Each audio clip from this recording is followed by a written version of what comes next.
Today we are exploring the grounds of the 1909 Alaska Yukon Pacific Exposition.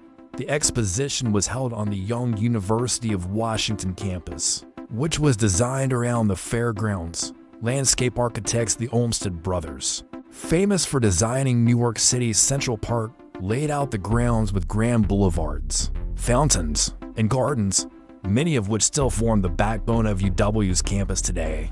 Key areas included the Rainier Vista, a long landscape promenade lined with gardens that funneled visitors toward the end, where Mount Rainier was perfectly framed.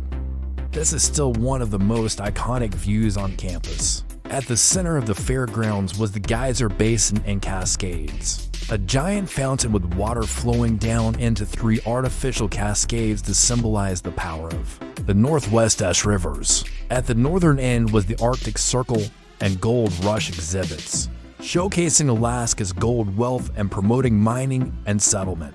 Along the East Cascades were the Forestry Building, made entirely of massive logs, showing off the Northwest timber industry, and the Fisheries Building, which featured working aquariums to display the region's bountiful salmon and fishing potential. Over 100 exhibit buildings dotted the fairgrounds.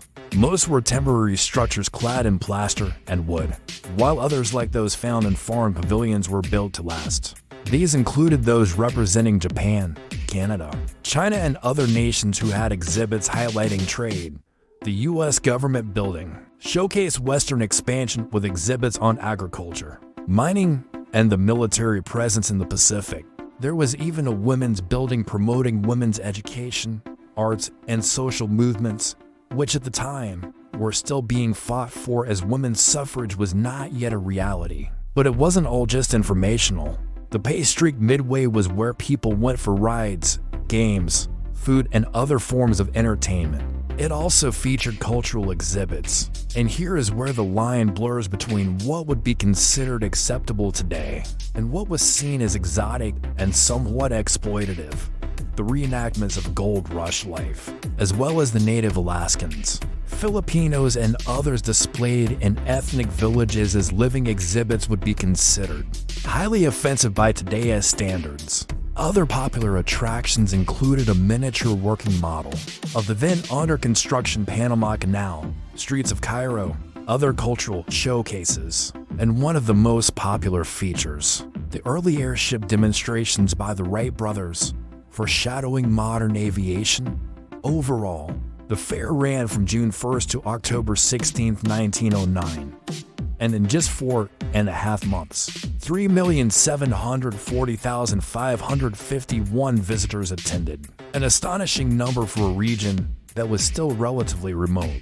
While the fair was meant to be temporary, its impact was permanent. It helped put Seattle on the map as a major Pacific gateway city and cemented the University of Washington as a centerpiece of the city. The buildings and landscaping permanently shaped the campus, and it boosted trade interests in Alaska, Yukon, and Asia during a time when the U.S. was expanding its Pacific presence. But what most don't know is that much of the labor for the exposition was free. Many Native people and immigrant groups were forced into living exhibits, which today are recognized as exploitative. And there was a hidden agenda behind the cultural displays. The fair was also about selling Seattle as the hub of Pacific trade and attracting investment in rail, shipping, and mining. Those who invested stood to make a lot of money as land speculation boomed. Today, there is little evidence of the fair remaining. The Drumheller Fountain, however, is still a popular gathering spot on UW's campus. It was a gift to the university from Andrew W. Mellon in 1923 in honor of his wife, May, and it still anchors the Rainier Vista axis. Most of the fair's ghost buildings met their demise shortly after the exposition ended. They were mostly temporary fairy tale structures made of plaster and wood, but a few stone works can still be found in manicured gardens around campus. And that's a look at the Alaska Yukon Pacific Exposition, Seattle's 1909 World's Fair. If you enjoyed this video, please like and subscribe to see more.